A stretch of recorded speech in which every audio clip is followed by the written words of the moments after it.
Assalamualaikum warahmatullahi wabarakatuh. Selamat siang semuanya. Perkenalkan nama saya Rifki Maulana dengan NIM A11 2024 15950 dari Universitas Dian Nuswantoro Semarang. Pada kesempatan ini saya akan mempresentasikan hasil proyek UAS mata kuliah pemrograman mesin yang berjudul Analisis Sentimen Ulasan Laptop HP Victus menggunakan Multinomial Naive Bayes dan TF-IDF Factorization. Proyek ini dikerjakan bersama tim saya yang terdiri dari Maulana Syarif Muadzib sebagai ketua, bersama saya Rifki Maulana, Muhammad Juan Jajab Pratama, Putra Karisma, dan Teduh Firmansyah. Pada kesempatan ini saya akan mempresentasikan secara individual, berfokus pada bagian yang menjadi tanggung jawab saya. Presentasi ini akan saya bagi menjadi 3 bagian besar. Pertama, bagian proposal, latar belakang, tujuan, dan dataset. Kedua, bagian coding, bagaimana sistem ini dibangun secara teknis. Dan ketiga, bagian modeling, evaluasi kritis, dan deployment.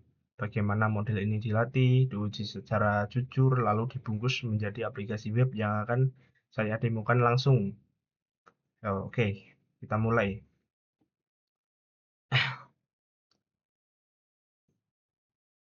Latar belakang.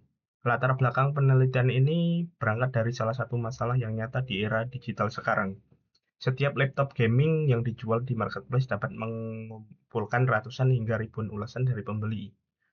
Tim pemasaran atau tim produk yang ingin memahami opini pelanggan tidak mungkin membaca semuanya satu persatu secara manual.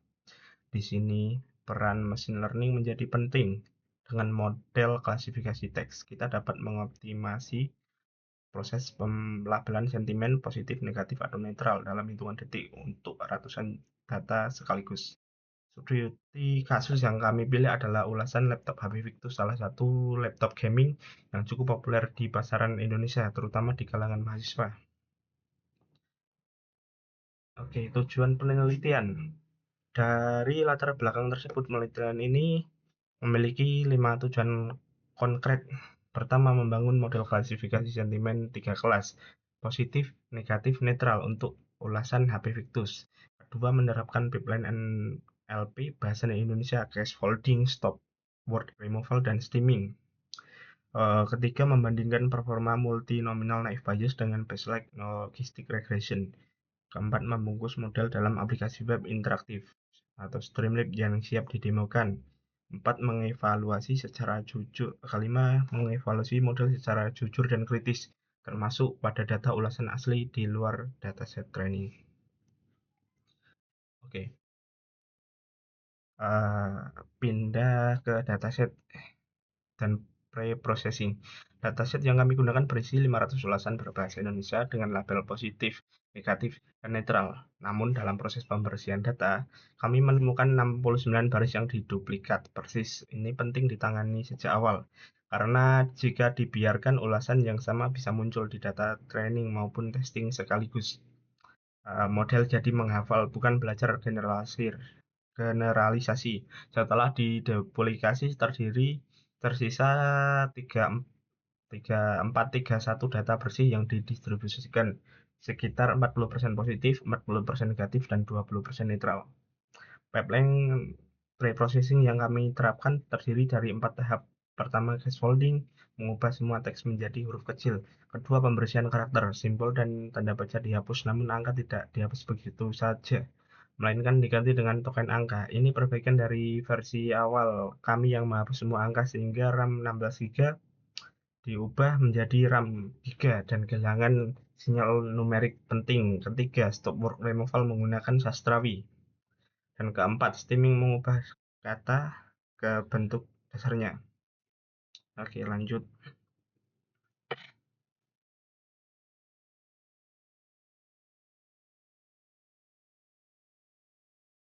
Oke, lanjut ke bagian pembahasan coding atau inti.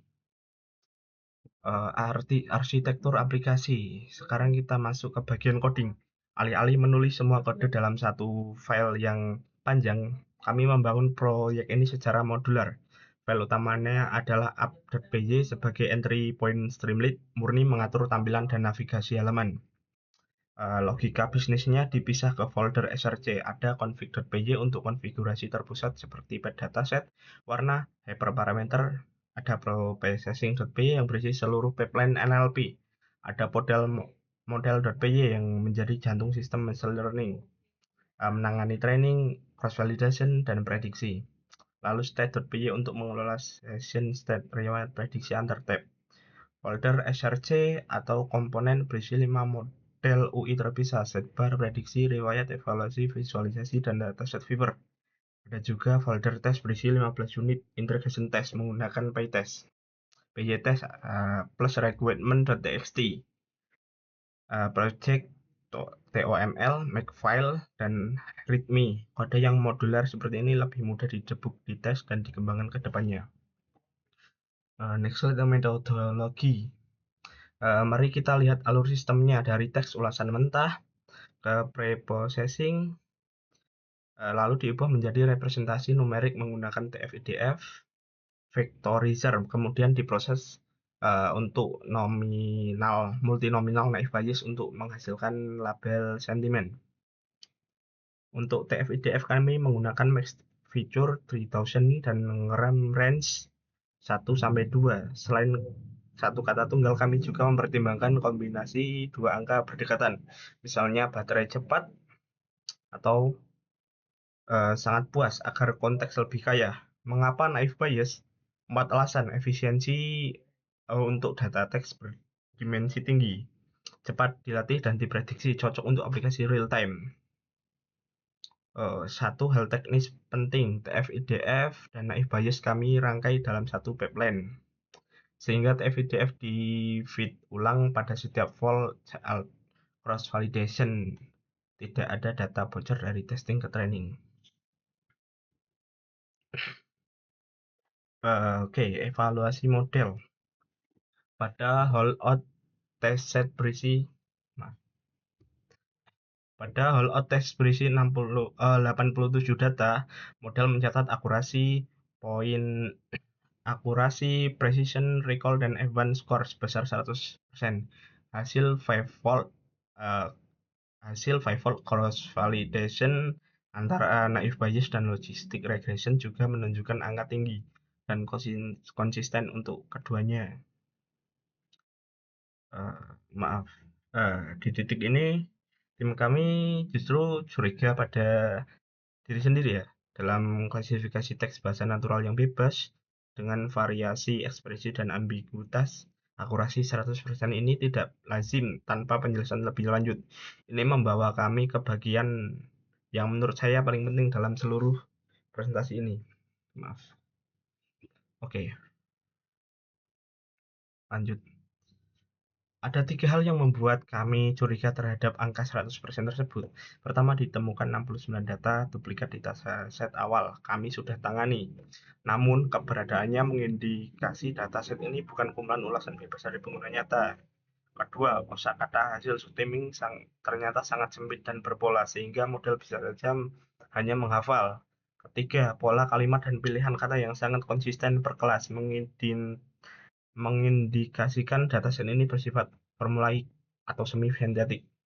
Kami memutuskan untuk menggali lebih dalam 2 bukti diagnostik. Oke. Dari 118 kata akar unik dalam seluruh dataset, sebanyak 83,1% atau 98 kata hanya pernah muncul dalam satu kelas sentimen. Kata seperti game selalu ada di ulasan positif dan tidak muncul di ulasan negatif. Begitu pula sebaliknya. Kosakata seketat ini membuat tugas klasifikasi hampir trivial bagi mode backover apapun, bukan hanya naive Bayes. Artinya angka 100% itu bukti bahwa naive Bayes sempurna menggeneralisasi, melainkan cerminan karakteristik dataset yang sangat berpola. Next slide. Oke, bukti diagnosis kedua adalah validasi eksternal. Model kami diuji pada 200 ulasan produk komputer dan laptop asli dari Tokopedia dari dataset publik PRDX ID oleh Sutoyo dan rekan 2022. Jurnal Data in Brief, data yang sama sekali belum pernah dilihat model secara selama training. Hasilnya akurasi model anjlok dari 100 menjadi 41,5 dalam precision 59,9% dan advanced score 44,6. Gap sebesar ini adalah bukti kuantitatif paling meyakinkan bahwa performa 100 itu pada data load adalah artefak karakteristik dataset training, bukan cerminan kemampuan model yang sesungguhnya di dunia nyata. Kami memilih menunjuk ini secara terbuka karena kejujuran akademis yang didukung bukti kuantitatif jauh lebih bernilai daripada sekedar mengklaim model kami itu sempurna gitu. Oke, next slide. Berdasarkan temuan tersebut kami melakukan serangkaian perbaikan. 6-9 data duplikat ditangani lewat deduplikasi sebelum split. Pre-processing angka diperbaiki menjadi token angka, lalu split tunggal ditingkatkan menjadi 5-fold stratified cross validation. Tambah fitur highlight kata diganti dari kamus manual menjadi pendekatan berbasis model asli. TF-IDF, log probabilities, naive bias, dan diagnostik kosakata serta validasi eksternal ditambah untuk menjelaskan akurasi tinggi secara transparan. Fitur aplikasi model yang telah kami bangun, kami bungkus menjadi aplikasi web interaktif berbasis Streamlit. Dijalankan dengan perintah Streamlit run app.py. Aplikasi ini memiliki 6 fitur utama: prediksi sentimen, prediksi batch dari file CSV, riwayat prediksi yang bisa diunduh, evaluasi model lengkap, dan confusion metric dan validasi eksternal. Visualisasi data tanpa distribusi sentimen dan workload, serta dataset viewer untuk menjelajah data. Aplikasi ini dirancang siap dipakai langsung tanpa perlu menyentuh kode sama sekali. Oke, untuk membuktikannya mari kita coba langsung. Oke, baik, sekarang kita masuk demo langsung. Ini adalah aplikasi Streamlit yang sudah berjalan, dan saya akan tunjukkan 4 hal langsung di depan kalian semua. Oke, prediksi ulasan positif ya. Kita coba ketik. Laptop ini sangat kencang.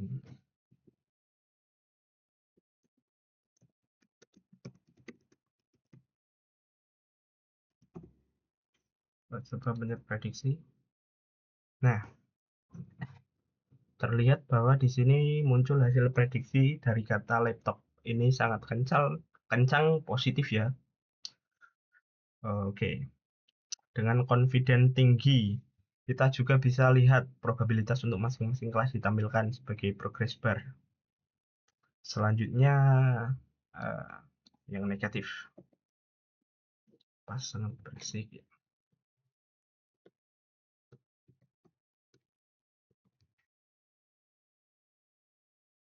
Nah, di sini hasil prediksi dari kata kipas sangat berisik, itu negatif ya, dengan confidence-nya juga tinggi, 93,2%. Oke, selanjutnya tab evaluasi dan visualisasi. Nah, evaluasi model. Ini adalah tampilan dari evaluasi model dan visualisasi. Kita bisa melihat seluruh metrik performa, akurasi, precision, recall, advanced score, beserta confusion metric dan hasil validasi eksternal yang tadi saya jelaskan. Di tab visualisasi, di tab visualisasi tersedia pie chart, distribusi sentimen, dan workload untuk masing-masing kategori. Sangat berguna untuk interpretasi hasil secara visual. Oke, selanjutnya itu riwayat prediksi ya. Tadi kita sudah total riwayat prediksi itu kita sudah memprediksi 2 positif negatif. Dan juga bisa di-download riwayat CSV-nya.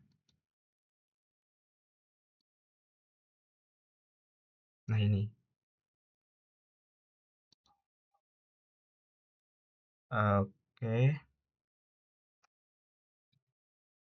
Oke, selanjutnya sebagai kesimpulan ya ada 4 poin utama. Satu, pipeline TF-IDF dan Naif Bayes berhasil dibangun dan berjalan stabil dalam aplikasi interaktif Streamlit. Dua, evaluasi tidak berhenti di angka HOLOR yang tinggi, melainkan digali lebih jauh lewat cross validation dan diagnosis kosakata dan data eksternal. Tiga, akurasi 100% pada data training terbukti karakteristik dataset dengan 83,1% kosakata eksklusif berkelas, bukan performa model ini sesungguhnya. Dan 4, pada 200 ulasan asli, performa turun ke 24